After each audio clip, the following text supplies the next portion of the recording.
like you are, acting like you belong here. Diane's voice snapped as she stepped closer, her manicured finger cutting through the air inches from Elijah's chest. This isn't your kind of place. Pack it up before I have you removed. The metal tongs in his hand hovered over the flames, heat biting into his skin, while the sharp scent of her perfume pressed in like a warning. You don't belong here anyway. I've already called the police, she added, louder now, her voice rising as if she needed an audience. And you'd better be gone before they get here. Elijah's grip tightened just slightly, his jaw set, his eyes fixed on her without a word, as the grill hissed behind him. Diane took a step back, folding her arms, watching him like she'd already won, completely unaware she'd just summoned authorities to confront the one man whose authority could unravel her in seconds. Before continuing, comment where in the world you are watching from and make sure to subscribe, because tomorrow's story is one you can't miss. The afternoon sun warmed Judge Elijah Monroe's shoulders as he stood at the grill in his new backyard. Smoke drifted up in lazy curls from the sizzling burgers and hot dogs. He flipped a burger with his metal tongs, savoring the familiar hiss and pop. "Smells amazing, Dad," Tanya called from the patio table where she arranged paper plates and plastic cups. Her doctor's hands moved with quick precision, even with something as simple as setting up a family barbecue. Elijah nodded, feeling a moment of peace. At 62, after losing Nadine just 8 months ago, these small moments mattered more than ever. Moving to Hawthorne Ridge had been Tanya's idea. A fresh start in a nice neighborhood closer to her and Noah. The gated community with its perfect lawns wasn't really his style, but the backyard was spacious and the house had good bones. "Grandpa, watch!"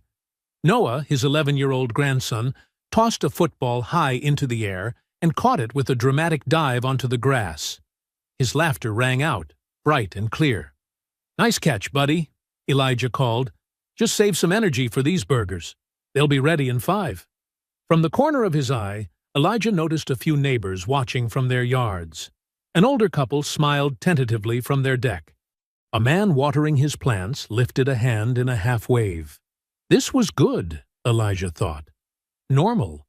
Maybe this place would work out after all. The peace shattered when the gate to the wooden fence swung open. A woman in her early 60s with perfectly styled blonde hair and large sunglasses marched toward him. Her lips were pressed into a thin line, her shoulders tight with purpose. "Excuse me," she said, her voice cutting through the backyard chatter. "Who gave you permission to use this yard?" Elijah turned, tongs still in hand. "I'm sorry?" "This yard," she repeated, waving her manicured hand dismissively. "Who authorized your gathering here?" Elijah blinked, keeping his face neutral despite the sudden tension in his chest. "Ma'am, I'm Elijah Monroe. I moved in yesterday. This is my house." The woman pushed her sunglasses up into her hair, revealing cold blue eyes that scanned him from head to toe. "That's not possible. I'm Diane Bellamy, president of the Hawthorne Ridge Homeowners Association, and I wasn't informed of any sale to—" She paused, her gaze flicking between Elijah, Tanya, and Noah. "To your family." Tanya stepped forward, her relaxed posture transforming in an instant. "My father closed on this house 2 weeks ago. There's absolutely no requirement to inform you personally of a private real estate transaction." Diane's eyes narrowed. "There most certainly is. All new residents must be approved by the HOA board before moving in. It's in the bylaws." "That's not true," Elijah said calmly. "I reviewed all documents thoroughly before signing. There's a notification requirement, which my realtor handled." "Well, something clearly went wrong," Diane sniffed. "And regardless, there are rules about noise levels, smoke pollution, and unauthorized gatherings. You're in violation of at least 3 HOA regulations right now." Noah had stopped playing. The football clutched against his chest, as he edged closer to Tanya. His smile had vanished. "Ms. Bellamy," Elijah said, keeping his voice level. "This is a family barbecue on a Saturday afternoon. The noise level is reasonable, and there's no regulation against cooking outdoors. The smoke is drifting into my yard," Diane snapped, "and that music is far too loud." The radio on the porch was barely audible, playing old jazz at a whisper. "And who are all these people?" she demanded, gesturing to Tanya and Noah. "Hawthorne Ridge has strict rules about overnight guests." "These people," Tanya said, stepping closer, "are his daughter and grandson, and we're not overnight guests. We're family visiting for dinner." Diane's face flushed with color. "I don't appreciate your tone. And I don't appreciate you barging into my father's backyard and treating him like an intruder," Tanya fired back. Elijah set his hand gently on Tanya's shoulder. "It's all right," he said softly, before turning back to Diane. "Ms. Bellamy, I understand you have concerns, but I assure you everything is in order with my purchase. If you'd like to discuss this another time—" "Another time?" Diane's voice rose. "You're disturbing the entire neighborhood right now.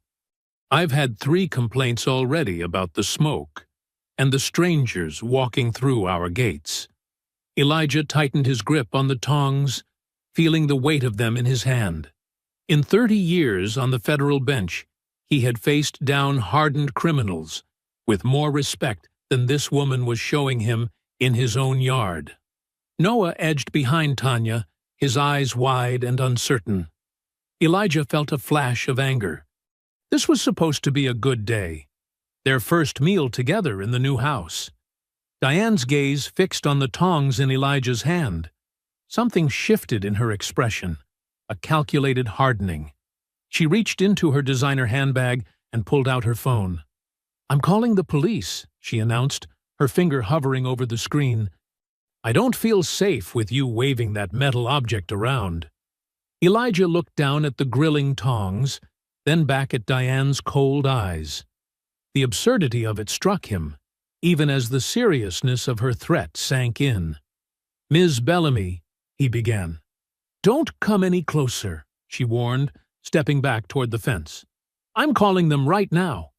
I don't know who you really are or how you got in here, but this neighborhood has standards." Diane pressed her phone to her ear, her face a mask of exaggerated fear. The barbecue smoke curled upward into the clear blue sky as silence fell across Elijah's backyard. "Yes? Emergency services?" Diane's voice rose dramatically. "There's a suspicious man in the yard next door to mine. A black man I've never seen before." She paused, listening. "Yes, he's holding some kind of metal object. Tongs or something. He's refusing to leave." Elijah's guests exchanged uncomfortable glances. The joy that had filled the yard moments ago evaporated like morning dew under a harsh sun. "Everyone stay calm," Elijah said quietly. His words carried weight, steady and measured. "This will be sorted out." Tanya stepped toward Diane, her hands shaking with rage. "Are you serious right now? You're standing right here lying to the police." "He's becoming aggressive," Diane continued into the phone, ignoring Tanya completely. "Yes, there are others with him. I feel threatened in my own neighborhood." "That's a lie," Tanya's voice broke with frustration. "He hasn't moved an inch. He hasn't even raised his voice." Noah gripped Tanya's hand, his small fingers digging into her palm. His eyes were wide with confusion and fear. He'd never seen adults act this way, never witnessed someone tell such bold-faced lies about his grandfather. "Mom?" Noah whispered, his voice thin with worry.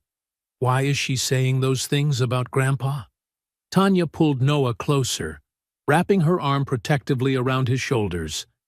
"Because she's a hateful woman, baby," she said, not bothering to lower her voice. Across the fence on the other side of Elijah's yard, an older woman with silver-streaked dark hair stepped onto her back porch. Marisol Reyes watched the scene unfold, her lined face creased with concern. She folded her arms across her chest, her presence a quiet witness. "Yes, please hurry," Diane said into the phone, her eyes never leaving Elijah. A small, satisfied smile played at the corners of her mouth. "I don't know what he might do next." Elijah looked at the tongs in his hand. Simple grilling tongs he'd used at countless family gatherings over the years. With deliberate slowness, he placed them beside the grill. The gesture was clear, removing even the flimsiest excuse for escalation. "Judge, maybe we should call someone," one of Elijah's guests suggested. "A friend from his law school days. This is ridiculous." "No," Elijah said firmly. "Let's not complicate things. The officers will arrive. We'll explain the situation, and this misunderstanding will be cleared up." But Tanya wasn't satisfied with patience. "This isn't a misunderstanding, Dad. She's deliberately lying to the police about you. She's putting you in danger." "Tanya," Elijah said, his voice a calm in the growing storm, "take Noah inside, please." "No way. I'm not leaving you out here alone." Noah pressed himself against Tanya's side, his eyes darting between his mother, his grandfather, and the strange, angry woman at the fence. Diane finished her call with a final plea for quick response. She slipped her phone back into her handbag, triumph written across her features. She believed she had won, that her word would carry more weight than Elijah's. "The police will be here shortly," she announced, as if doing them all a service. "They'll sort this out." "Yes, they will," Elijah replied evenly. In the distance, sirens wailed. The sound cut through the neighborhood like a knife, growing louder with each passing second. Marisol Reyes disappeared briefly into her house, then returned to her porch with something in her hand. A small camera. She lifted it, pointing it toward Diane and Elijah's yard. The sirens grew closer, louder, more urgent. Elijah stood tall in the yard he had purchased after decades of hard work. The yard where he had planned to make new memories after losing his beloved Nadine. Now he was being treated like an intruder in his own space, and the humiliation stung worse than any courtroom defeat he'd ever experienced. Two police cruisers screeched to a halt outside Elijah's house. Car doors slammed. Radio static crackled. Diane's smile widened as heavy footsteps approached the side gate. Without a knock, without a call, without any request for permission, Officer Grant Phelps pushed open the gate and entered Elijah's backyard, his hand resting on his holster. Officer Phelps strode into the backyard like he owned it, his shoulders square and his eyes hard. The second officer hung back, watching from the gate. Diane pointed a manicured finger at Elijah from across the fence. "That's him, officer," she said loudly. "I don't believe he belongs here." Phelps took in the scene, the smoking grill, the half-set table, the frightened faces, and immediately focused on Elijah. His hand hadn't moved from his holster. "Step away from the grill, sir," Phelps ordered. "Keep your hands where I can see them." Elijah raised his hands slowly, palms open. The familiar weight of injustice settled on his shoulders, but his face betrayed nothing. 62 years had taught him when showing emotion could cost him everything. "Officer, there's been a misunderstanding," Elijah said calmly. "This is my home." Tanya stepped forward, fury blazing in her eyes. "He owns this house.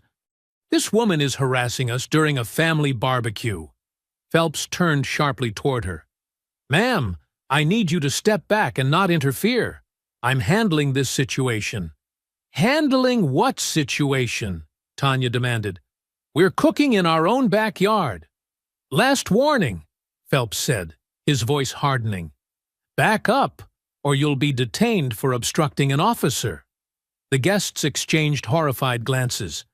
One couple moved toward the gate, clearly wanting no part of this. The smoke from the grill grew thicker as the unattended burgers began to char. The smell changed from mouth-watering to acrid. Noah pressed himself against Tanya's side, eyes wide and frightened. His small hand clutched his mother's shirt. "Is Grandpa in trouble?" he whispered. Diane folded her arms across her chest. "Officer, I find it very suspicious how this house changed hands. The HOA was never properly informed of new ownership, especially ownership of this nature." "What nature would that be, Mrs. Bellamy?" Elijah asked quietly. She ignored him, speaking only to Phelps. "We have standards in Hawthorne Ridge. Procedures."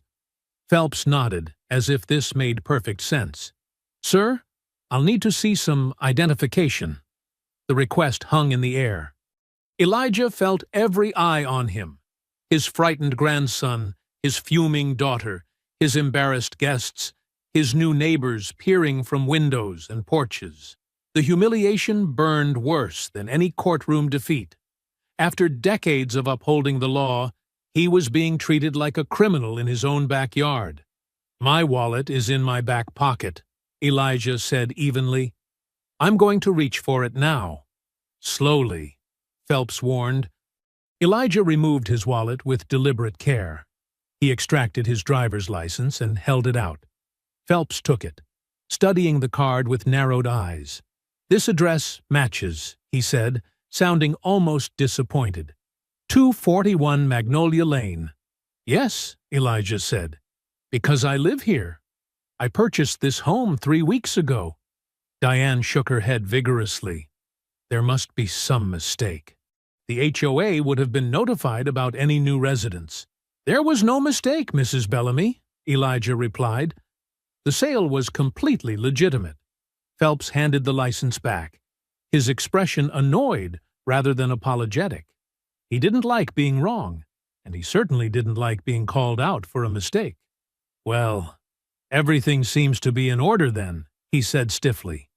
Noah had begun to cry silently, tears tracking down his cheeks. His small shoulders shook with the effort of staying quiet. He tugged on Tanya's shirt. "Are they going to take Grandpa away?" he whispered, voice breaking. The sound of his grandson's fear cut through Elijah's careful composure. This was not a moment he could simply endure. This was a moment that would shape Noah's understanding of the world, of justice, of his own worth. Elijah had spent his life making sure the scales of justice remained balanced. He would not allow them to be tipped here, in front of the child he loved. With measured movements, Elijah reached into his inner jacket pocket. Phelps tensed instantly. "Keep your hands visible." "I'm retrieving something else, Officer Phelps," Elijah said, his voice taking on the quiet authority that had silenced countless courtrooms. Slowly, deliberately, he pulled out a leather credential wallet and opened it, revealing the gold badge and identification card within. He held it toward Phelps, whose eyes widened as he read the credentials. "Officer Phelps," Elijah said, his deep voice carrying across the suddenly silent yard, "I am Judge Elijah Monroe of the United States District Court." The backyard froze as Officer Phelps read Elijah's federal credentials. His eyes widened, and his posture changed instantly. The badge glinted in the sunlight, reflecting its golden authority across Phelps' suddenly pale face. "Judge Monroe," Phelps stammered, his voice losing its commanding edge. "I apologize for the confusion. If you had known my position," Elijah interrupted calmly, "would that have changed how you treated me in my own home?" Phelps swallowed hard. Sweat beaded on his forehead despite the cool breeze. The other officer, who had remained by the gate, took a small step backward. "Sir, we were responding to a call about a potential trespasser," Phelps said, his tone now deferential. "Standard procedure dictates—" "Standard procedure," Elijah said, "does not include entering private property without permission or probable cause." His voice remained level, but carried weight that seemed to press Phelps into the ground. "Mrs. Bellamy made a false report. She claimed I was trespassing in my own yard." Diane stepped forward, A forced smile plastered across her face. "This is all just a silly misunderstanding," she said with an artificial laugh. "I was concerned about smoke and noise in a usually quiet neighborhood. I didn't realize Judge Monroe had purchased the Wilson property." Elijah turned to face her directly. His eyes were steady, his expression composed but unyielding. "No, Mrs. Bellamy," he said, each word precise and clear. "It was a choice. You chose to assume I didn't belong here. You chose to lie to the police. You chose to put my family at risk." The words hung in the air. Neighbors who had gathered at the edges of their yards heard him. Some looked down, uncomfortable. Others watched, with newfound respect. Tanya knelt beside Noah, wiping tears from his cheeks while shooting daggers at Diane with her eyes. "It's okay, baby," she whispered. "Grandpa is fine. No one is going anywhere." Phelps cleared his throat. "We'll, note the situation in our report." He gestured to his partner, both of them backing toward the gate. "Again, sorry for the confusion, Judge. I expect this incident will be documented accurately," Elijah said, "including the unauthorized entry onto my property." "Yes, sir," Phelps nodded. His earlier confidence completely evaporated. He and his partner retreated through the gate, closing it carefully behind them. Diane lingered a moment longer, her smile fading to a tight line. She looked at Elijah, then at the neighbors watching, before turning without another word and marching back to her own property. The guests stood awkwardly around the abandoned grill. The food had burned, smoke rising from charred meat. Someone turned the music back on, but the cheerful rhythm felt hollow now. "I'm sorry about your first barbecue," said an elderly woman who lived across the street. "That wasn't right." Others nodded.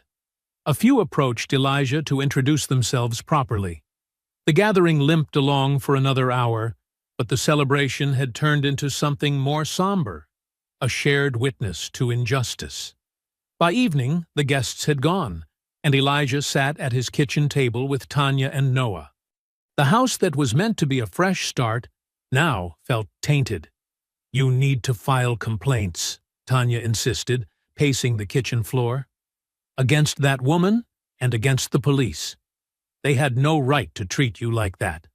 Noah sat quietly, his tablet untouched beside him, eyes still puffy from crying. "I will," Elijah said, "but I want to document everything carefully first.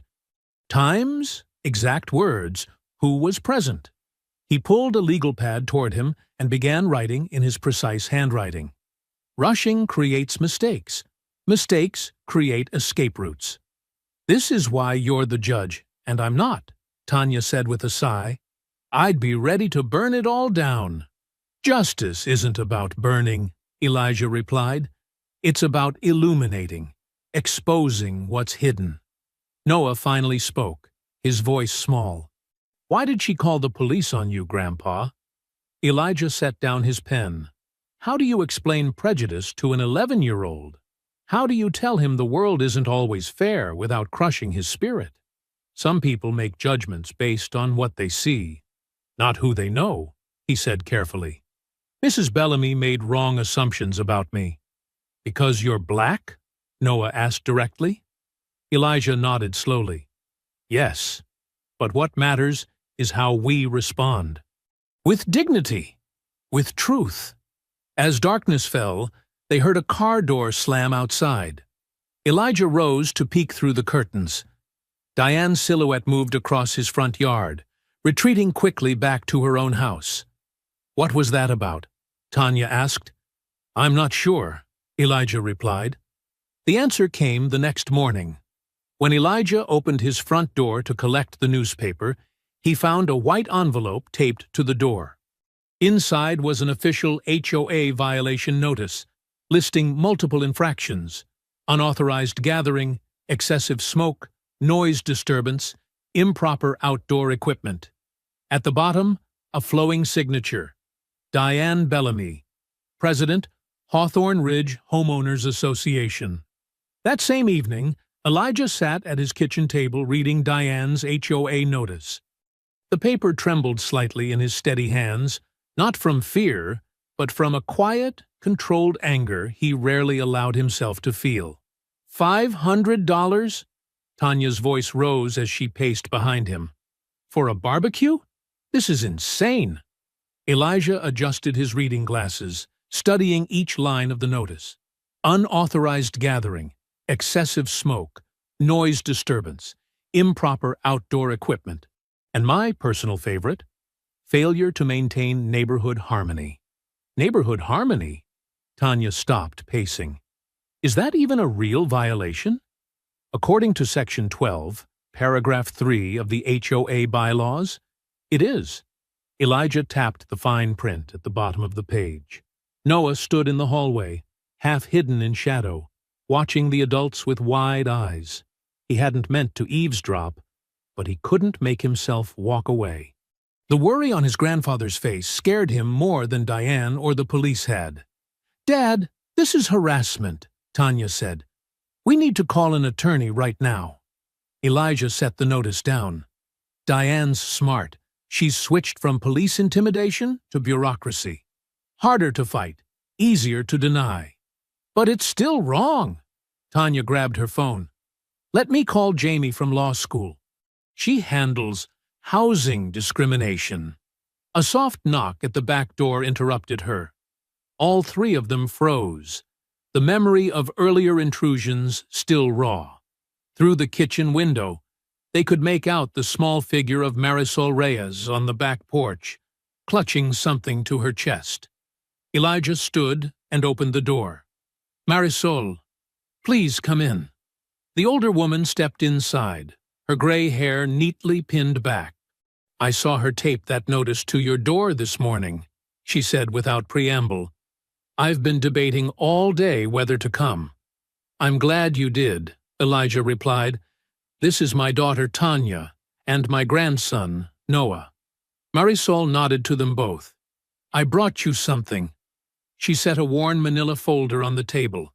It bulged with papers, some corners bent, others poking out haphazardly. "Evidence," she said simply. Elijah opened the folder. Inside were dozens of HOA notices, photographs, and handwritten statements, dating back nearly 8 years. "What is all this?" Tanya asked, leaning over her father's shoulder. "History," Marisol said, pulling out a chair. She sat down heavily, as if the weight of the folder had transferred to her shoulders. "Diane's history in Hawthorne Ridge." Elijah spread the documents across the table. They told a story of systematic targeting, violation notices for minor infractions, escalating fines, threatening letters. "Maria Delgado," Marisol said, pointing to a photo of a smiling Filipino woman. "Nurse at County General, cited for improper holiday decorations 3 times in 1 month. Then, landscaping violations, though her yard was immaculate." She pulled out another paper. "James Washington, retired postal worker. Black man like yourself, Judge.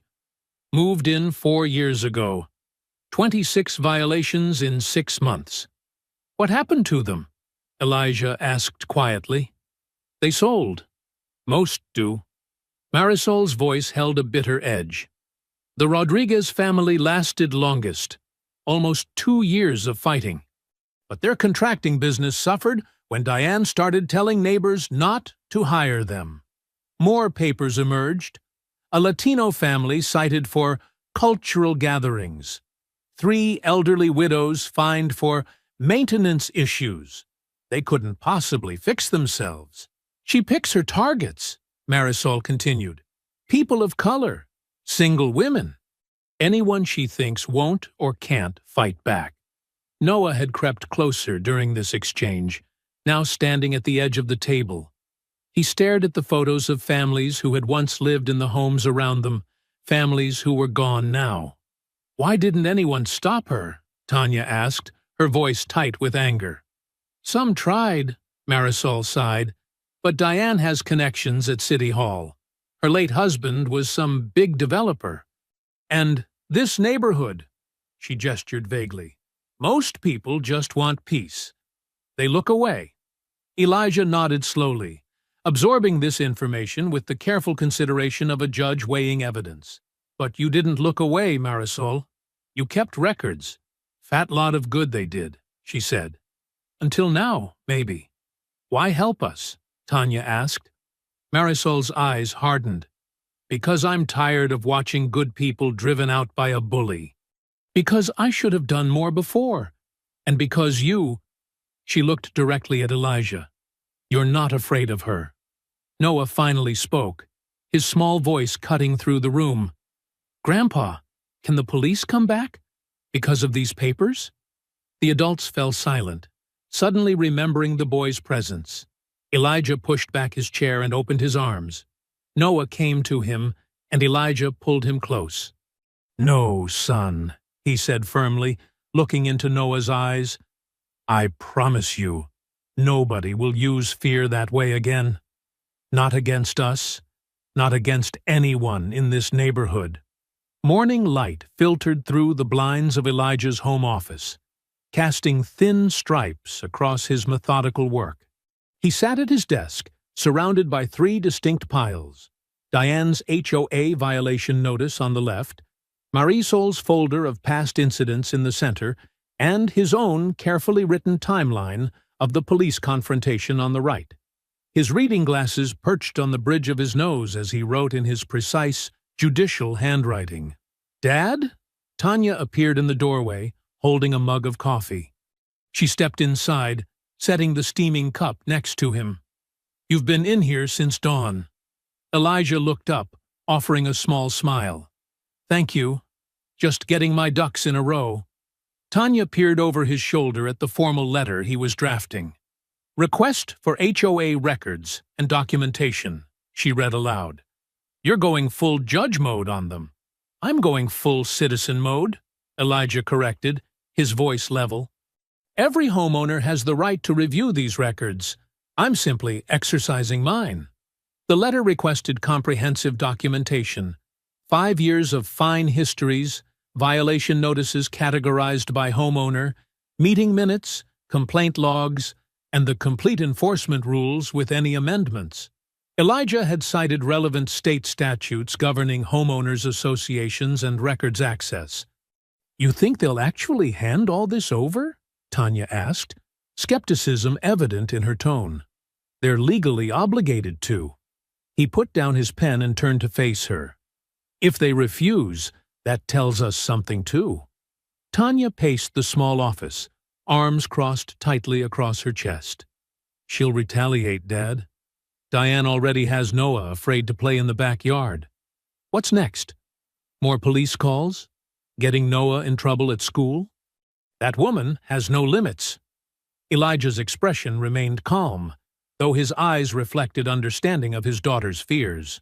Tanya, I've spent 40 years in courtrooms watching people try to hide their actions.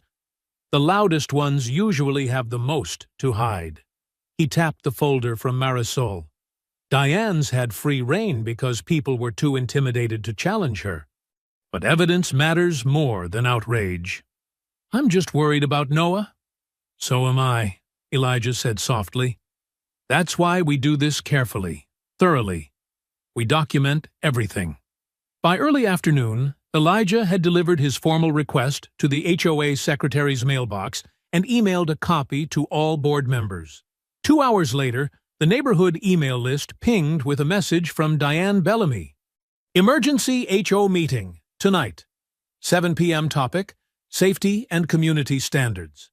All residents strongly encouraged to attend. Tanya read the email from her phone. Well, that didn't take long. Good, Elijah said simply. The Hawthorne Ridge clubhouse buzzed with an unusual number of residents by 6:50 that evening.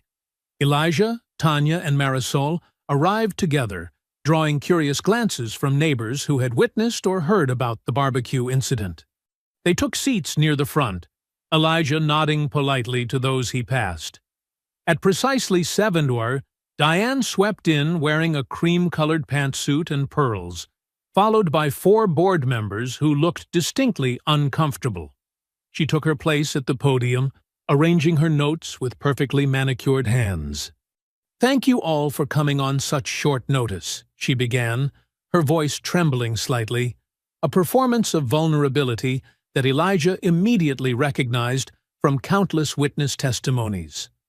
"Recent events have made it necessary to address concerns about our community's safety and standards." For the next 15 minutes, Diane wove a masterful narrative. She spoke of her 15 years serving the neighborhood, her dedication to maintaining property values, and her deep concern when she observed unusual activity at a nearby property. Without directly mentioning Elijah, she described feeling threatened when confronted by an angry man holding a metal object, and how she simply followed safety protocols. "I had no idea he was a federal judge," she said, finally looking directly at Elijah. "And I certainly never expected he would use his position of power to intimidate ordinary residents who were just trying to protect their community." Several neighbors shifted uncomfortably. Others nodded along with Diane's version of events. When she finally paused, Elijah slowly rose from his seat. The room fell silent. "Mrs. Bellamy," he said, his deep voice carrying easily without raising it, "I have a simple question for the board." "This isn't a Q&A session, Judge Monroe," Diane replied quickly. "I believe most HOA meetings allow member comments," he countered. "Unless the bylaws have recently changed." A female board member nodded reluctantly. "He's right, Diane. Members get 5 minutes." Elijah nodded his thanks. "My question is straightforward. In the past 5 years, how many white homeowners in Hawthorne Ridge have been fined for barbecuing in their backyards?" The question hung in the air. Board members exchanged glances. One shuffled papers nervously. "That's not relevant," Diane snapped. "It seems quite relevant," Elijah replied, "as do the 26 violations issued to Mr. Washington or the improper cultural gatherings cited for the Rodriguez family." Murmurs rippled through the crowd.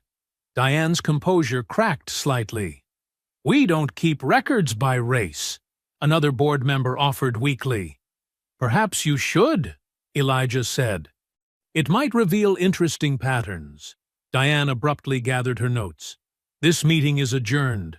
We'll reschedule when we can have a productive discussion without baseless accusations." As residents filtered out of the clubhouse, many lingered in small groups, voices low but animated. Elijah stood with Tanya and Marisol near the entrance, accepting quiet thanks from several neighbors who had never spoken to him before. Diane approached as they prepared to leave, stepping close enough that only they could hear her words. "Judge Monroe," she said, her voice hard and cold, dropping all pretense of vulnerability. "Hawthorne Ridge has ways of protecting itself from people who don't understand how things work here. This won't end well for you." Morning sunlight streamed through the kitchen windows, creating pools of gold on the granite countertops. Tanya sat at the island, her coffee steaming beside her tablet. Her face, usually composed after years of emergency room crises, twisted with anger. "Dad," she called, her voice tight. "You need to see this." Elijah looked up from his newspaper and crossed the kitchen. "What is it?" "Hawthorne Ridge Community Forum," she said, sliding the tablet toward him. "Someone posted about you last night." The headline read, "Federal Judge Threatens Resident Over Minor Safety Concern." Below it, a lengthy post described how a power-hungry newcomer had terrorized a long-time respected resident, who had simply raised concerns about unsafe barbecuing practices. Elijah's jaw tightened as he read.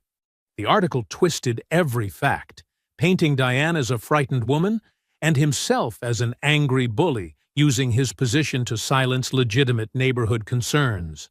"There's no name on this," he said, scrolling to the bottom. "It's Diane," Tanya snapped. "Who else?" Elijah nodded. "Most likely. Or someone close to her." He scrolled to the comments section and felt his stomach drop.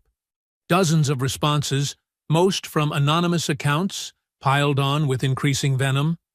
These people always play the race card when they don't get their way. If he can't follow simple neighborhood rules, maybe he shouldn't live there. Typical. They make everything about discrimination when they're the ones being aggressive. Just another entitled judge who thinks rules don't apply to him. Elijah handed the tablet back to Tanya, his expression carefully blank. It's starting. Starting? Dad, this is slander. We should… Grandpa? Noah's voice came from behind them.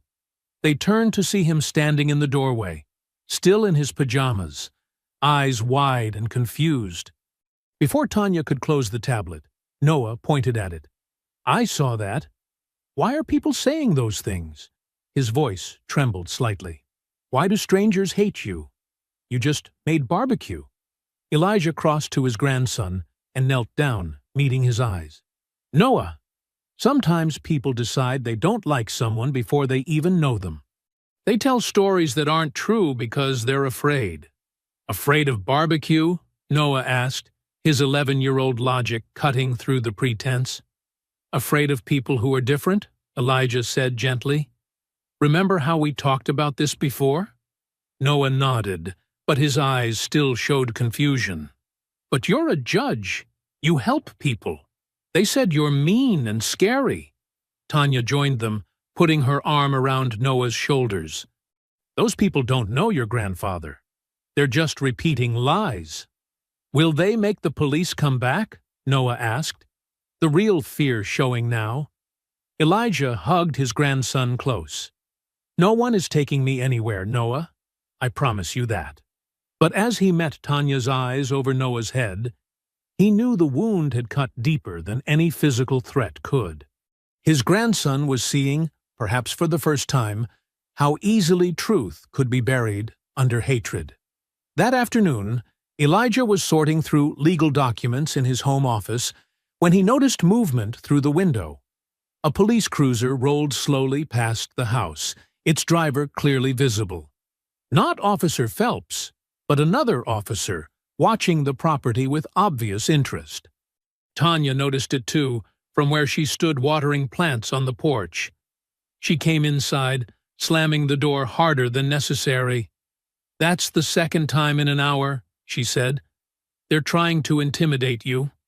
Elijah nodded, his expression thoughtful rather than afraid. Perhaps? The doorbell rang, and Elijah found Marisol on his porch, a worried look on her face. I saw the police car, she said, accepting his invitation to come inside. You should know something, Elijah. Diane's late husband, Richard Bellamy, was very connected. He donated to police charities, golfed with the chief, funded city council campaigns. That explains a few things, Elijah said, offering her a seat. Many of those relationships continued after he died, Marisol continued. Diane maintained them carefully. If you fight her, you fight more than just one woman. Elijah nodded. Thank you for telling me. After Marisol left, Elijah drove downtown to the police headquarters. Despite Tanya's concerns, he filed a formal complaint against Officer Phelps, detailing the false report, illegal entry onto private property, and the differential treatment based on race. This will be investigated thoroughly, Your Honor, the desk sergeant promised, though his eyes told a different story. That evening, after Noah had gone to bed, Elijah stepped onto his front porch. The night air was cool and still, broken only by the distant chirp of crickets. As his eyes adjusted to the darkness, he noticed it. The same police cruiser from earlier, parked at the corner of his street, its headlights pointed directly at his house. He stood there, allowing himself to be seen, refusing to retreat inside. The silent standoff continued, the message clear from both sides. Neither would back down easily. Morning light streamed through the dining room windows as Elijah, Tanya, and Marisol hunched over the large oak table. What had once been a space for family meals now resembled a war room. Stacks of papers covered every inch of the polished surface. Years of HOA violation notices, meeting minutes, and financial records. Look at this, Elijah said. sliding a spreadsheet toward Tanya. His finger traced down a column of names and dates. The Washingtons got fined $250 for leaving their trash can out one extra day. But here, he flipped to another page. The Petersons, who lived 3 houses down, received just a warning for the same violation in the same month. Tanya squinted at the pages. And the Washingtons are black family. 2 kids. He's a doctor. Elijah's voice remained calm, but his eyes hardened. The Petersons are white. I checked every fine issued over the last 3 years. White homeowners received warnings 87% of the time for first offenses. Minorities received immediate fines 92% of the time. Marisol nodded as she sorted through her own pile. I've been calling people who moved away. So far, 6 former residents have agreed to talk about their experiences. Any patterns there? Elijah asked. All of them mentioned feeling unwelcome. 4 specifically said Diane targeted them with constant violations. Marisol pushed her reading glasses up her nose. Maria Gonzalez said she got 3 fines in 1 week for improper landscaping right after she put up Mexican flag decorations for her daughter's quinceañera. Tanya, who had been searching property records on her laptop, suddenly sat up straighter. Dad, I think I found something. She turned her screen so Elijah and Marisol could see. I've been tracking what happened to houses after people moved out. Look at the sale prices. The screen showed a spreadsheet of home sales in Hawthorne Ridge over the past 5 years. The homes sold by minorities and elderly residents who received multiple fines all sold for 15 to 20% below market value, Tanya explained. And then, look who purchased them. She scrolled right to reveal a column of company names. Hawthorne Acquisitions LLC, Ridge Valley Properties, Summit View Investments. Shell companies, Elijah said. Exactly. And guess who's connected to all 3? Tanya clicked to another tab showing corporate filings. Victor Manning, Diane's realtor friend. These houses were then renovated minimally and flipped for 30–40% profit within months. Elijah leaned back in his chair, the pieces falling into place. So Diane isn't just pushing people out because of prejudice. She's making money from it. She finds targets, pressures them with fines and harassment until they want to leave. Then her friend swoops in to buy low and sell high, Tanya said, disgust evident in her voice. And the HOA board looks the other way, Marisol added. They worked through lunch, sorting evidence and building their case. Around 2 o'clock, a delivery person rang the doorbell. Tanya returned with a certified letter. Hawthorne Ridge HOA letterhead visible through the envelope window. Elijah opened it, his expression unchanging as he read. What does it say? Tanya asked.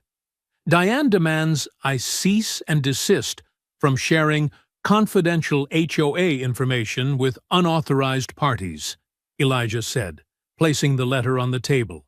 She claims I'm violating HOA bylaws and privacy regulations. What will you do? Marisol asked. Ignore it, Elijah said simply. These records reveal discriminatory enforcement patterns. That's not confidential. That's evidence. That evening, after dinner, they gathered in Elijah's study.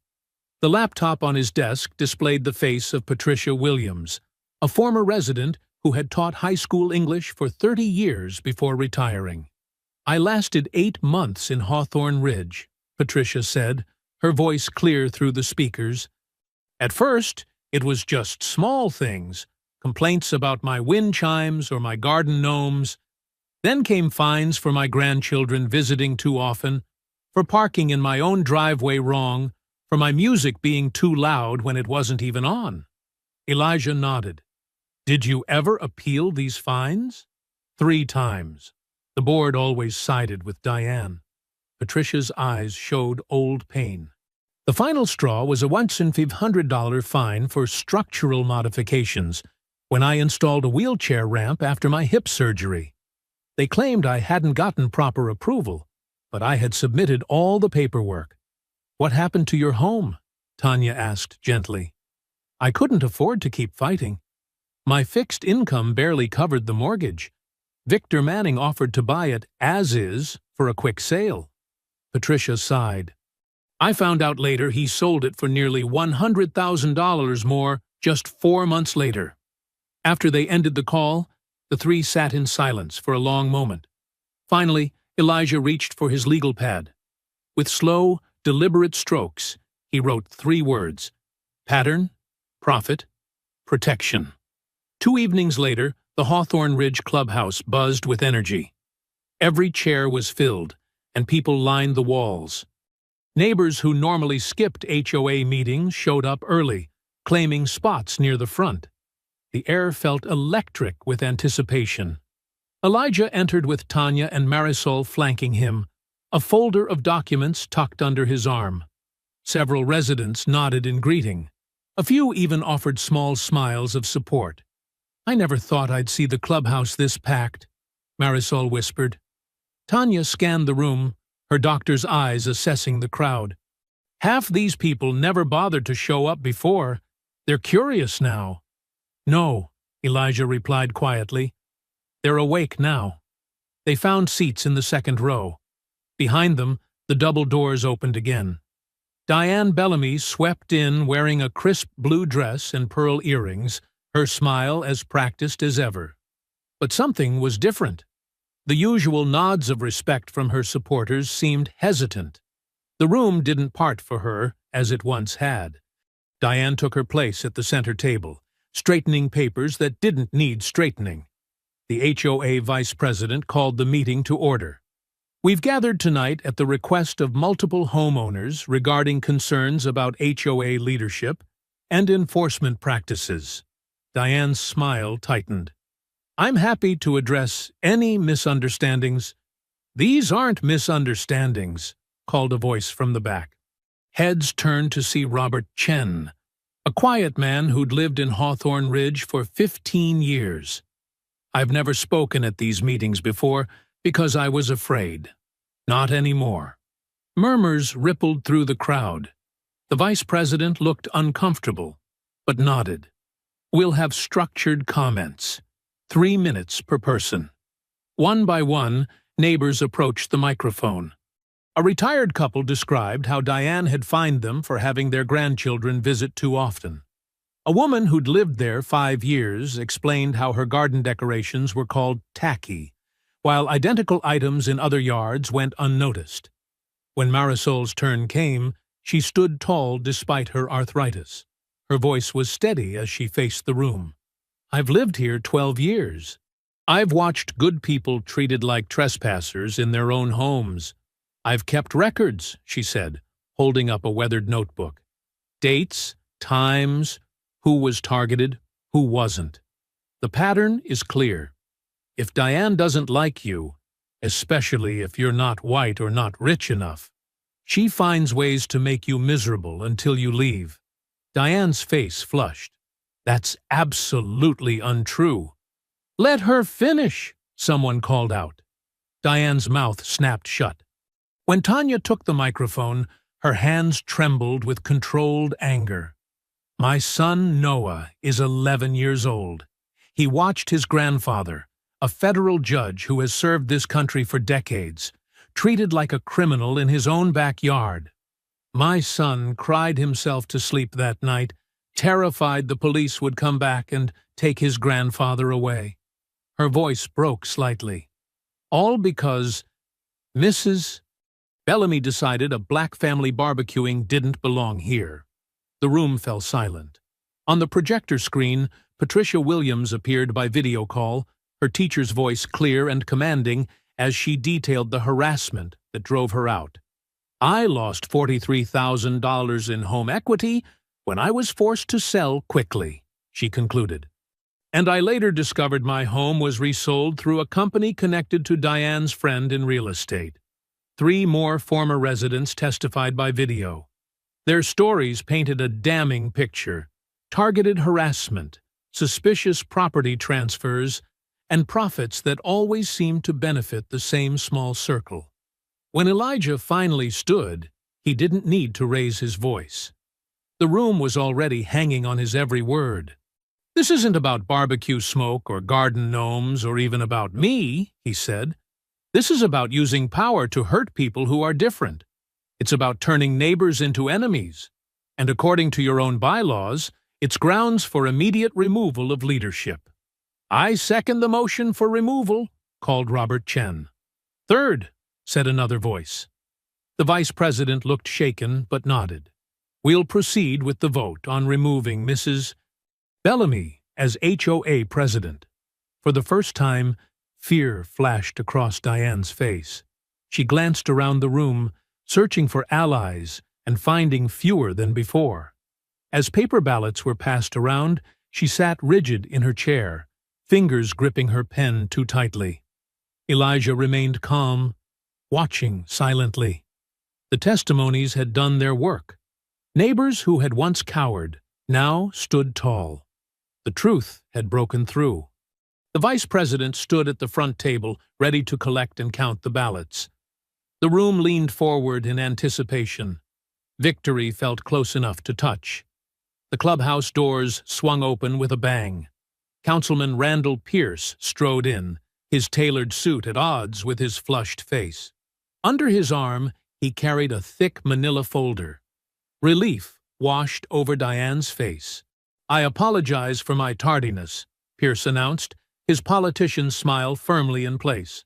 "But I believe I've arrived just in time with something relevant to this vote." He held up the folder. "I have here properly executed proxy votes from homeowners unable to attend tonight.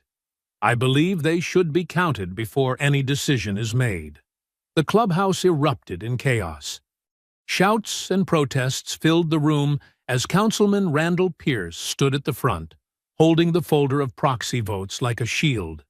"This is outrageous," someone yelled. "The vote was almost finished," called another. Pierce raised his hands for quiet, his politician's smile never wavering.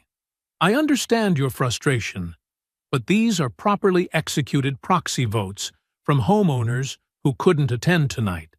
According to your own bylaws, they must be counted." Elijah rose from his seat, his calm presence drawing all eyes. "May I see those proxies, Councilman?" Pierce hesitated, then handed the folder to the vice president instead. "The board should review them first." Elijah stepped forward.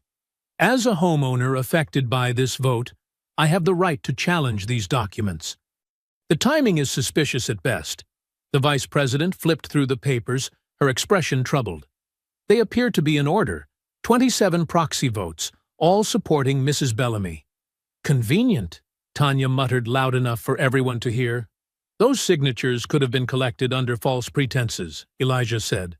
"Some homeowners may not have known what they were signing, or what was at stake." Pierce's smile hardened. "Are you accusing me of something, Judge Monroe? I'm questioning the validity of last-minute votes that appear when the outcome doesn't favor Mrs. Bellamy." The vice president looked uncomfortable. "The bylaws don't specify a deadline for proxy submissions." "Then I request we verify each signature by contacting the homeowners directly," Elijah said. Diane stood up, her confidence visibly restored.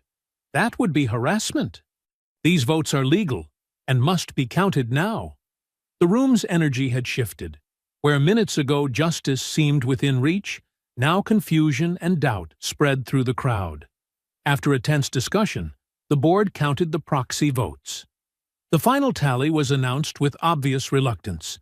Diane Bellamy would remain HOA president by a margin of 14 votes. Diane's smile was triumphant as she returned to the podium. "Thank you for your confidence. Now, I have a serious matter to address." She fixed her gaze on Elijah. "Judge Monroe has violated HOA confidentiality by distributing private records. This is grounds for legal action against him and anyone who assisted him." Murmurs rippled through the room. Neighbors who had boldly testified earlier now avoided Elijah's eyes. "Furthermore," Diane continued, "I've been informed that Judge Monroe used his position to intimidate local law enforcement. This abuse of power cannot stand." As if on cue, Officer Phelps stepped forward from the back of the room. "I've filed a formal complaint with the Police Oversight Committee. Judge Monroe threatened me with his federal authority during a routine call." Elijah stood again. "That's simply not true." But the damage was spreading. Neighbors began slipping out the door, fearful expressions on their faces. "This meeting is adjourned," Diane announced, gathering her papers with a satisfied expression. Outside, Pierce cornered Elijah. "You should have just enjoyed your retirement, Judge. Not everyone is cut out for neighborhood politics." "This isn't politics," Elijah replied. "It's discrimination with a paper trail." Pierce's friendly mask slipped. "Drop it, Monroe. You're making powerful enemies." The next morning brought more trouble. Marisol arrived at Elijah's door, clutching a notice. "They're inspecting my house tomorrow for violations," she said, her hands shaking. "My fence, my garden, everything. I can't afford these fines, Elijah." "We'll fight this together," he promised, though worry gnawed at him. By afternoon, worse news came. Tanya burst through the door, her face tight with anger. "They suspended Noah from school for 3 days, she said, throwing her purse on the counter. "He shoved a boy who was telling everyone his grandpa was a criminal who bullied neighbors." Elijah's heart sank. "Did you speak with the principal?" She was very concerned about Noah's violent response. "When I mentioned the boy was repeating lies, she said they couldn't police playground talk." Tanya paced the kitchen. "I did some digging. Guess who sits on the private school board? Diane's niece." Elijah closed his eyes briefly. "They're coming at us from all sides." "Mom, it's not fair," Noah said from the doorway, his eyes red from crying. "Tommy said you were going to jail because you're a bad judge. I only pushed him because he wouldn't stop." Elijah kneeled to meet Noah's eyes. "I'm not going anywhere. And you know the truth, even when others don't." That night, after Noah and Tanya had gone to bed, Elijah wandered into the room that was supposed to be Nadine's study. Boxes remained unpacked, her books still in cartons. He'd avoided this space since moving in, unable to face the emptiness where her presence should be. He opened a box labeled Personal and found her journal on top. The leather cover was worn smooth from years of handling. He sat on the floor among the unpacked boxes and opened it to a random page, needing her wisdom more than ever. Elijah traced her handwriting with his finger, remembering her steady voice, her unwavering courage. The light from the hallway cast long shadows as he turned the pages, wondering if this fight was costing too much.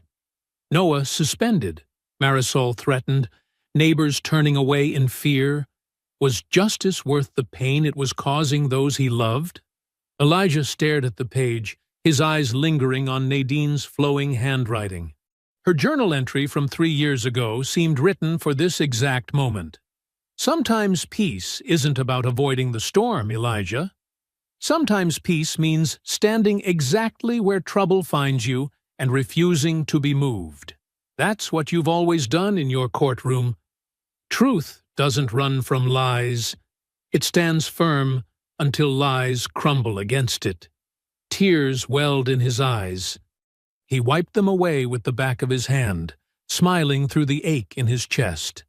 Even now, Nadine knew exactly what he needed to hear. "You were always the brave one," he whispered to the empty room. As he closed the journal, a photo slipped from between its pages and landed on the floor. It was a picture from the day they closed on this house, taken in the backyard. Elijah and Nadine stood by the fence, arms around each other, both beaming with hope for their new beginning. But something in the background caught his eye. He squinted, holding the photo closer to the light. There, just visible on Marisol's back porch, was a small security camera mounted near her roofline. It was angled downward, facing directly toward Diane's driveway and the street between their properties. Elijah checked his watch. 11:30 p.m.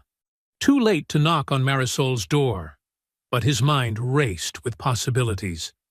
If that camera was still there, if it had been recording on the day of the barbecue. Sleep came fitfully that night. At first light, Elijah dressed quickly and walked next door to Marisol's house. Despite the early hour, lights shone in her kitchen window. He knocked gently. Marisol opened the door, already dressed in a colorful housecoat, coffee mug in hand. "Elijah, is everything all right? I hope I'm not disturbing you," he said. "I noticed something in an old photo. The security camera on your back porch. Is it still there?" Her eyes widened with understanding. "Yes, it's been there for 3 years.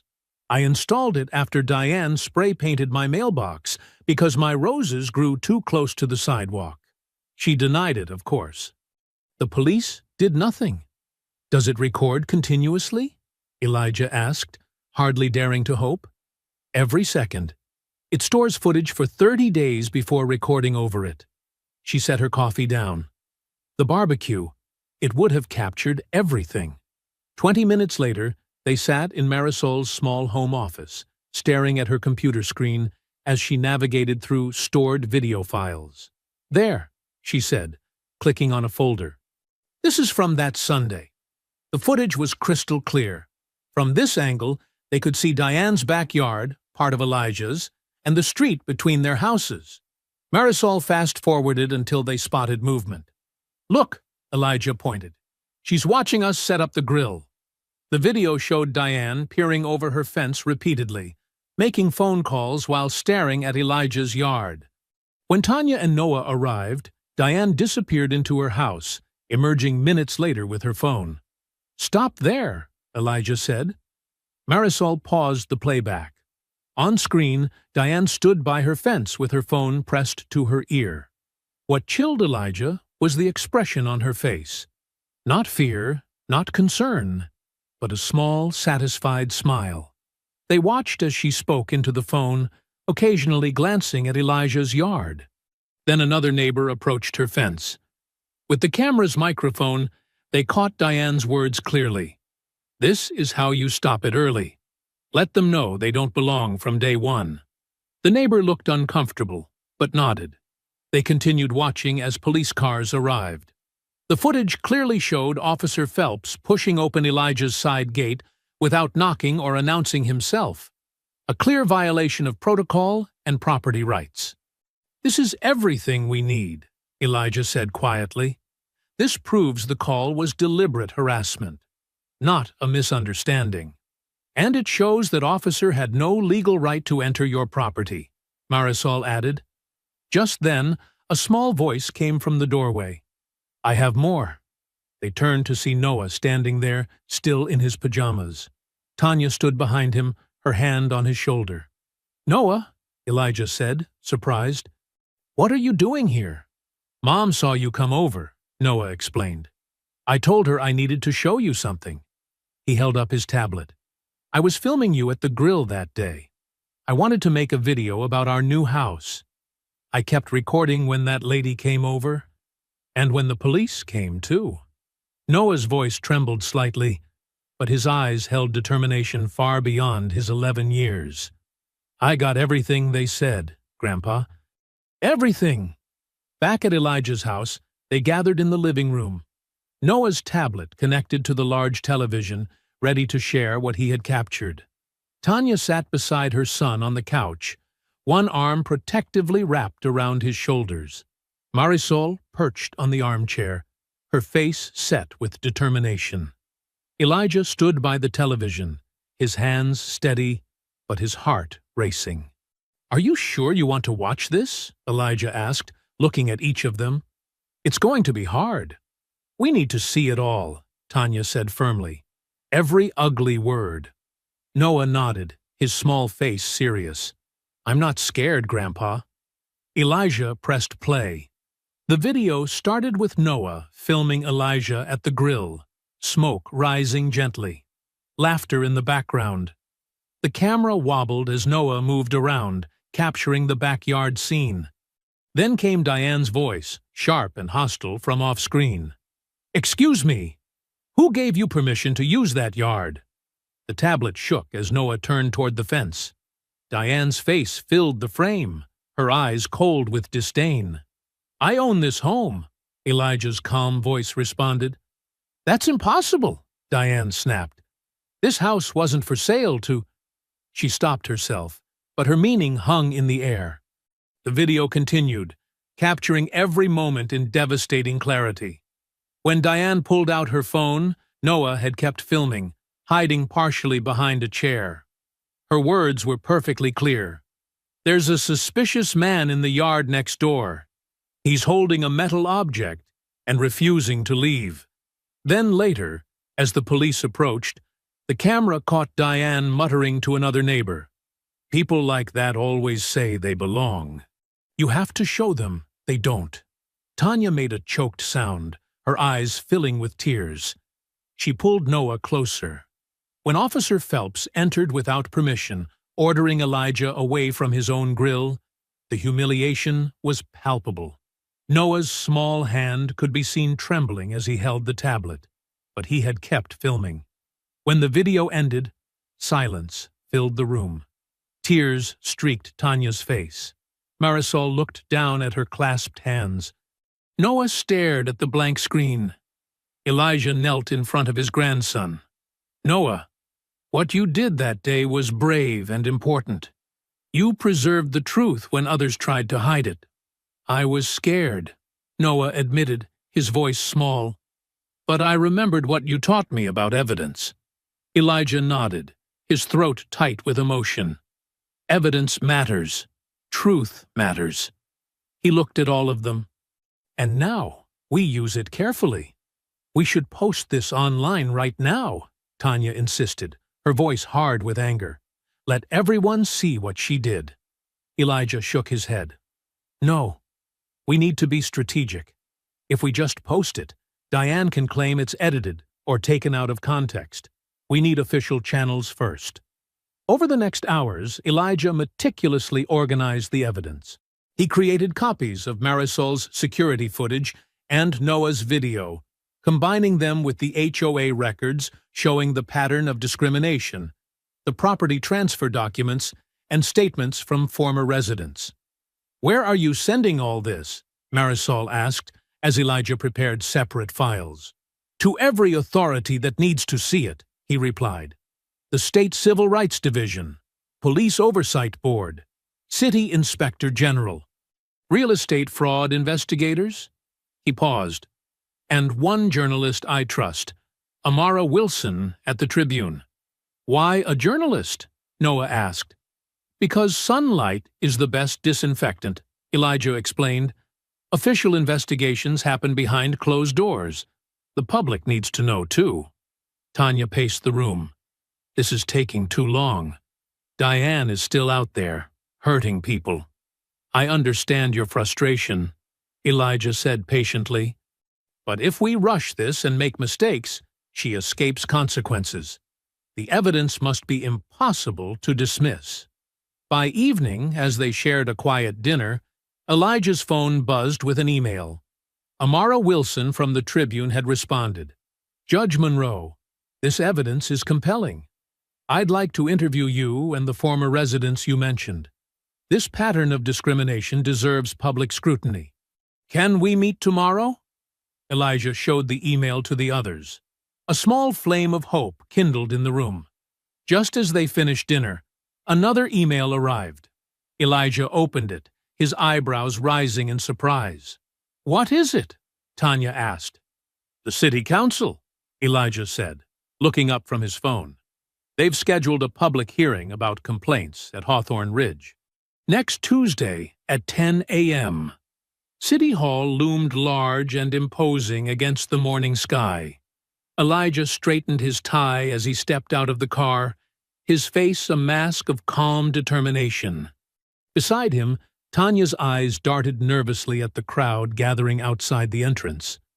Noah clutched his grandfather's hand, looking small in his pressed button-up shirt.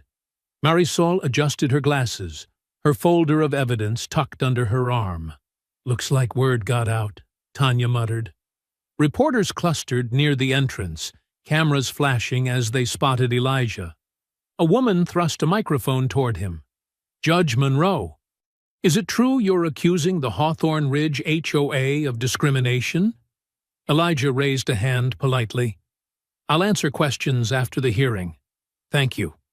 More reporters shouted questions as they made their way through the crowd. Noah pressed closer to Elijah's side, uncomfortable with the attention. "It's okay," Elijah reassured him. "They're just doing their jobs." Inside the building, the marble floors echoed with footsteps. People filled the hallways, some wearing expressions of support, others looking skeptical or hostile. Elijah spotted several former Hawthorne Ridge residents who had agreed to testify. The council chamber doors stood open. Inside, rows of seats faced the raised semicircular table where council members would sit. The room buzzed with voices and tension. "There she is," Marisol whispered, nodding toward the front row. Diane Bellamy sat perfectly poised in a cream-colored suit, her silver hair arranged in an elegant twist. She looked like she belonged in a magazine about successful businesswomen, not someone accused of systematic discrimination. Two men in suits flanked her. Lawyers, most likely. Elijah guided his family to seats on the opposite side. He noticed Officer Phelps sitting with a group of police representatives, looking uncomfortable in his dress uniform. The officer avoided eye contact. The room fell quiet as Councilman Pierce and the other council members filed in. Pierce's face looked tighter than usual, his smile strained as he took his seat at the center of the raised platform. His eyes briefly met Elijah's before darting away. "This special hearing of the City Council will now come to order," announced the council secretary. "We're addressing complaints regarding Hawthorne Ridge Homeowners Association practices and related matters." Pierce tapped his microphone. "Before we begin, I want to note that while I have connections to Hawthorne Ridge, I've been advised I need not recuse myself, as this is an informational hearing only." Tanya scoffed under her breath. Elijah placed a calming hand on her arm. "We'll first hear from Mrs. Diane Bellamy, president of the Hawthorne Ridge HOA," Pierce continued. Diane approached the podium with practiced grace. Her voice came out steady and sympathetic, perfectly calibrated to sound reasonable. "Council members, thank you for this opportunity. What began as a simple safety concern has spiraled into something unrecognizable." She sighed dramatically. "I made one call, as any concerned citizen might do, when I observed an unfamiliar situation. Since then, Judge Monroe has used his considerable status to wage what feels like a personal vendetta against me and our community." Murmurs rippled through the crowd. Diane continued, her voice trembling slightly. "I've dedicated years to maintaining our neighborhood standards. Now I'm being portrayed as some kind of monster for following proper procedures. This has been deeply hurtful to me and my reputation." When Diane finished, Pierce nodded sympathetically. "Thank you, Mrs. Bellamy. Now we'll hear from Judge Elijah Monroe." Elijah stood, straightened his suit jacket, and walked deliberately to the podium.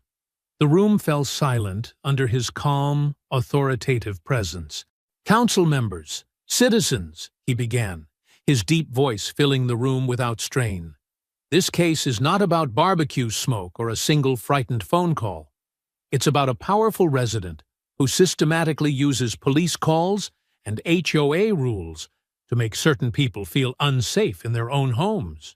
Elijah looked directly at Diane. "The evidence will show that Mrs. Bellamy has targeted minority homeowners with discriminatory enforcement, causing many to sell their homes at a loss. These properties were then acquired through companies connected to her associates." Diane suddenly stood up. "This is ridiculous," she snapped, her composed facade cracking. "You people always make everything about race." The room went completely still. Elijah turned slowly to face her. "What people, Mrs. Bellamy?" he asked quietly.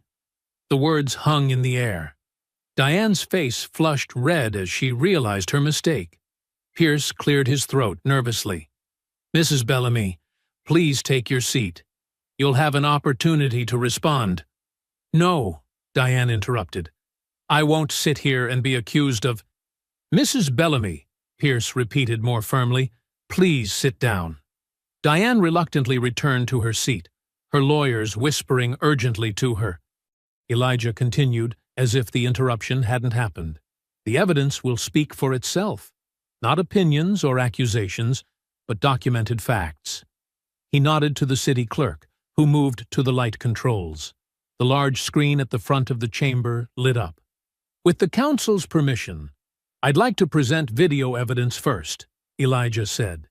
Pierce hesitated, then nodded. "Proceed."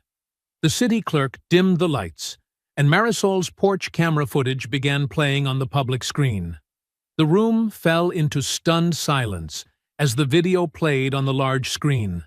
There was Diane, clear as day, watching Elijah's family before making her call to the police. Her face held no fear, only determination and a hint of satisfaction. Then came the damning smile as she spoke into her phone, her body language relaxed and confident. "This is how you stop it early."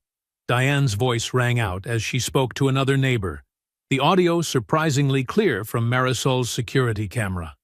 Gasps rippled through the audience. Diane's lawyers shifted uncomfortably in their seats. One leaned over to whisper urgently in her ear, but she brushed him away, her face hardening into a mask. The footage continued, showing Officer Phelps striding through Elijah's gate without hesitation, without knocking, without permission. A clear violation of protocol. When Marisol's video ended, Elijah nodded to the clerk. "Now, if I may, there's additional footage my grandson captured that day." Noah's tablet video appeared on screen. The angle was low, filmed by a child's hands, giving the footage an even more powerful impact. It captured Diane saying clearly, "People like that always say they belong," while Elijah stood calmly by his grill. The council members exchanged glances. Pierce stared straight ahead, his jaw tight, refusing to look at Diane. "I'd like to call my daughter, Dr. Tanya Monroe, to speak," Elijah said when the video ended. Tanya approached the podium, her white doctor's coat still on from her hospital shift. Her voice steady despite her obvious emotion. "My son Noah is 11 years old," she began. "That day, he watched police officers treat his grandfather, his hero, like a criminal in his own backyard. He cried himself to sleep that night, asking me if Grandpa would be taken away. No child should fear losing family because someone decided they don't belong in their own home." Marisol testified next, her voice shaking slightly, but her words clear. "For 7 years, I've documented Diane Bellamy's campaign against homeowners she doesn't approve of. My mailbox was vandalized when I first spoke up. My garden destroyed. But I kept records because someone needed to remember what was happening to us." 3 former residents appeared via video conference, sharing nearly identical stories. Endless HOA violations, police calls for minor issues, pressure until they sold their homes at losses. "I lost $40,000 on my house," said the retired postal worker. "Had to move in with my daughter. Next month, that same house sold for $60,000 more than I got." A hush fell over the room as a woman with press credentials approached the podium. "I'm Janet Kwan, investigative reporter with the Metro Times. Over the past week, I've confirmed a pattern of property transfers following HOA harassment." She displayed documents on the screen showing homes targeted by Diane were purchased through shell companies connected to Diane's realtor friend, then flipped for substantial profits. "More concerning," Janet continued, "are these financial records showing campaign donations from these same shell companies to Councilman Pierce's re-election fund." The room erupted. Pierce's face drained of color. Emails appeared on screen showing Pierce's office had repeatedly delayed investigations into HOA complaints. "Mr. Pierce," one council member asked, "did you know about these connections when you brought those proxy votes to keep Mrs. Bellamy in power?" Pierce stared at his hands.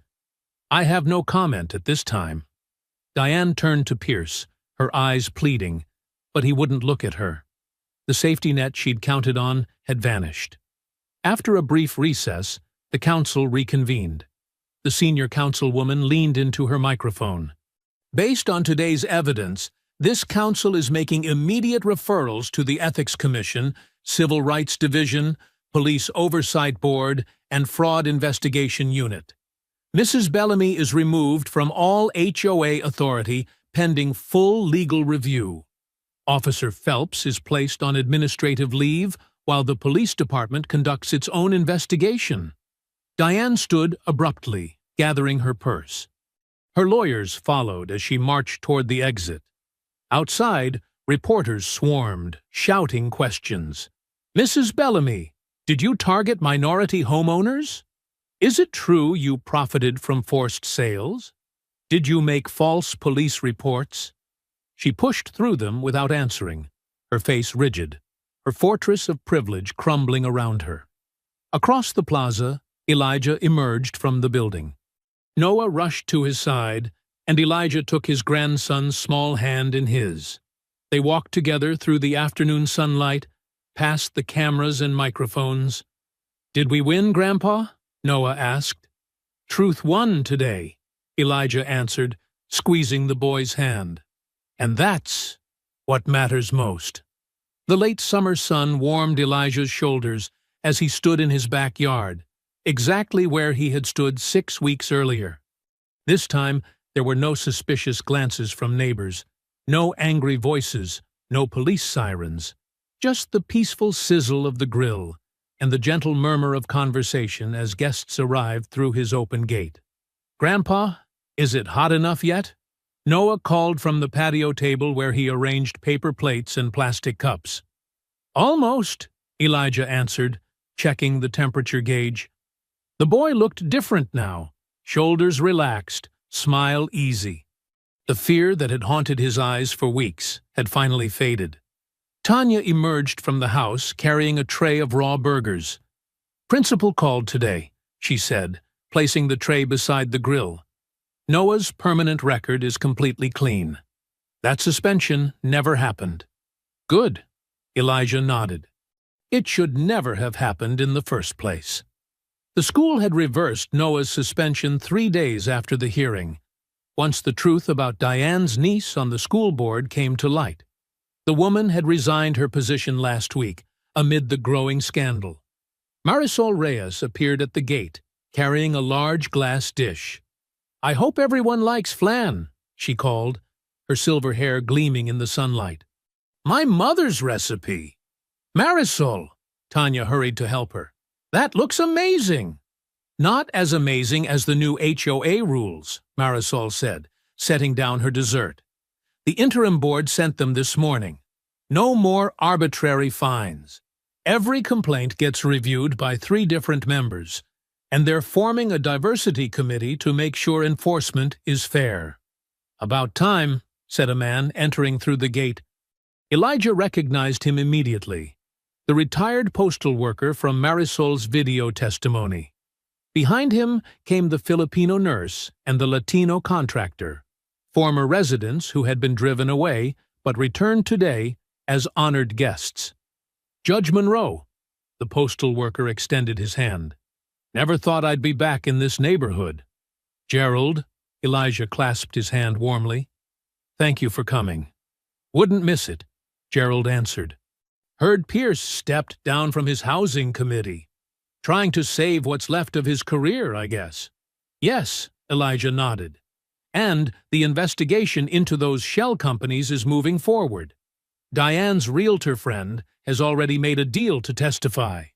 A middle-aged couple from 3 doors down approached hesitantly. The woman clutched a covered dish, her eyes downcast. "Judge Monroe," the man began. "We brought potato salad, if that's okay." Of course, Elijah gestured toward the table. We also, the woman paused. We wanted to say, we're sorry. We saw what happened that first day. We heard Diane on the phone with the police. We knew she was lying, but we didn't speak up. We were afraid, her husband added. Diane had been president for so long. She had ways of making life difficult. Elijah regarded them quietly. Fear is a powerful silencer, he said finally. What matters is that you're speaking now. More neighbors arrived, many bringing food and similar apologies. Elijah accepted them without dismissing the harm that silence had caused. The accountability felt important, not to punish, but to acknowledge a community's responsibility to protect all its members. Tanya approached, her phone in hand. Just got an email from City Hall, she said, her voice thick with emotion. The council voted unanimously. They're establishing a legal defense fund for residents facing discriminatory housing abuse. She swallowed hard. They're naming it after Mom. The Nadine Monroe Community Justice Fund. Elijah closed his eyes briefly, feeling the weight of his late wife's presence. When he opened them, he saw Noah watching him. Dad, Tanya touched his arm, Mom would be so proud of what you did. What we all did, Elijah corrected gently. The grill reached perfect temperature. Elijah placed the first burgers on the hot surface, and they sizzled satisfyingly. Noah edged closer, watching the process with fascination. Can I help? He asked, eyes fixed on the cooking meat. Here, Elijah said, holding out the grilling tongs, the same ones Diane had once pointed to as a weapon, the same ones that had been part of his humiliation. You want to flip them when they look ready? Noah took the tongs carefully, his small hands gripping the metal with determination. What had once been treated as a threat was now simply a tool for cooking, for gathering, for making a home. Around them, the backyard filled with conversation and laughter. Former residents traded stories with current ones. Children played on the grass. The smoke from the grill rose peacefully into the clear blue sky above Hawthorne Ridge. Elijah stood back, watching his grandson proudly turn each burger with careful concentration. Justice had many forms, he thought. Sometimes it came through courts and hearings and official findings. But sometimes it was simpler. The right to stand in your own backyard without fear, to gather with neighbors without threat, to pass cooking tongs to your grandson and see only joy in his eyes. If you enjoyed the story, leave a like to support my channel, and subscribe so that you do not miss out on the next one. On the screen, I have picked 2 special stories just for you. Have a wonderful day.